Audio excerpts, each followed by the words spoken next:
ये जी लड़की का मामला था जी। हमारी लड़की के साथ ज़बरदस्ती दुष्कर्म किया जी उसने। मुस्लिम लड़के ने जी, पड़ोस में रहने वाला दबंग आदमी है जी, उसने ज़बरदस्ती बलात्कार किया जी उसके संग।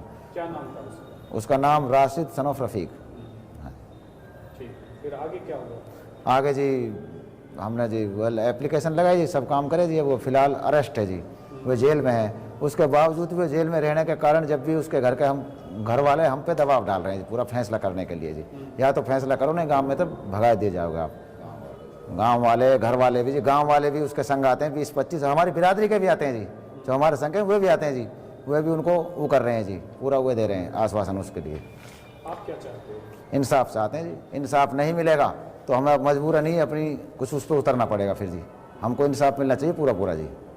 जो अभी अब तो जी गांव से हम चले गए जी, अब रह रहे हैं जी, किराए पर रह रहे हैं जी। डर की वजह से गए हैं, उनकी डर की वजह से जी, पूरा गांव की वजह से। जो 20-25 आदमी घर पर आए थे, उन्होंने जान से मारने की धमकी भी दी है और गांव में से भगा देने के लिए भी कहा है। तो इसकी वजह से हमने गांव छोड़ा और जिग जिग हम अपने किराए पर रह रहे हैं जी। 15-16 आदमियों का परिवार है जी, जिग जिग बटे हुए हैं जी फिलहाल हम। मामला ये है जी, हमारा 30/8/2021 का एक केस चल रहा है जी। मुकदमा नंबर 181 पोस्ट का उस पर लगी हुई है। और जब भी तारीख पे आते हैं तो धमकियाँ दी जाती हैं कि फैसला करो और नहीं ना करोगे तो गांव में से भगा दिया जाएगा आपको। और दूसरे नंबर जब जी 19 तारीख को वो हमारे घर पे आए जी, 20-25 बंदे आए लेके, और 20 तारीख की हमारी तारीख लगी हुई थी उसके दूसरे दिन। तो उन्होंने धमकियाँ दी, या तो फैसला कर ले, और सब उल्टी सीधी गाड़ी दी जी, हाथ पैर तोड़ देंगे, चिमार फिमार कही जी, सब तरीके वो करिए जी। और गांव में से भगाने के लिए कह दिया उन्होंने। हम फैसले के लिए तैयार नहीं हुए। तो 20 तारीख को वो नूह में गवाही लड़की की हो चुकी थी जी। 20 तारीख को फिर मैं घेरा गया हूँ जी तावड़ू चौक पे जी।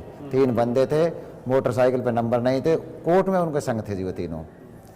तो गांव छोड़कर फिलहाल हम चले गए जी, डर के वजह से जी, उनकी डर की वजह, दहशत की वजह से। क्या पता जी, उनका वो दबंग आदमी है जी, कुछ भी कर सकते हैं। हम थोड़े ही हैं, घर में परिवार भी कम है हमारा, तो इसलिए हम जगह जगह किराए पर रह रहे हैं जी फिलहाल जी। पुलिस के पास गए जी, पहले जब 19 तारीख को हम गए थे जी, जब तक तो उन्होंने ये कहा था ये कोर्ट का मामला, हम कुछ नहीं कर सकते जी, जो कुछ करेगा कोर्ट करेगा, उन्होंने ये कहा। अब जो अभी मुकदमा दर्ज होया जी दोबारा 349 नंबर जी, तो इसमें मुजरिम अभी अरेस्ट नहीं हुआ जी, जो रफ़ीक के खिलाफ मामला है फिलहाल। और उन्होंने आश्वासन दिया जी, डीएसपी साहब ने, एचएसओ साहब ने, के टाइम धरा है, जो भी धरा है, तो उसमें वो 4-5 दिन अरेस्ट मुजरिम हो जाएगा। हमारे पास फोर्स कम है, वो इलेक्शन में पलवल गई हुई है, ये कहा जी। वो जो है 30/8/2021 में घटना घटी थी। और अब लड़की जो है 20-10/2022 में गवाही के लिए जा रही थी, जब जो है 20-25 बंदे घर पे आकर पूरा दबाव दिया, गाली गलौज की, सब कुछ जो है कहते हुए काफ़ी देर तक वहाँ बैठे रहे। मेरे ना मानने पे वहाँ से फिर चले गए। आधे घंटे 1 घंटे आधे घंटे रुक कर वहाँ से चले गए। राजीनामा का दबाव बनाया। किस तरीके से दबाव बनाया? फिर राजीनामा कर ले, नहीं तो तेरे हाथ पांव तोड़ देंगे। 4 दिन पहले मेरे को धमकी दी गई थी। 4 दिन पहले धमकी दी गई थी, उसकी वजह से मैं थाने भी गया।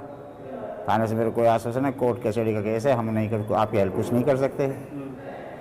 फिर यहाँ तारीख 20 तारीख को मेरे लड़के को मोटरसाइकिल का वाल 3 सवार उन्होंने घिराव भी करा, लेकिन मेरे को कोई सबूत नहीं, क्योंकि उनको जानते नहीं, बिना नंबर की गाड़ी थी।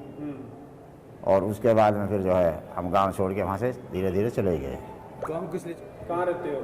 अब किराए पे रहते हैं, 3-4 जगह रहते हैं, एक जगह नहीं। किस लिए गाँव छोड़ा था? डर के दहशत के मारे 3-4 दिन से खूब डराया था। 17 तारीख से खूब डराया धमका गया हमको, जब गाँव छोड़ा था। क्या चाहते हो? इंसाफ चाहते हैं जी, बस और कुछ नहीं चाहते। इंसाफ मिले, पूरा पूरा इंसाफ मिलना चाहिए।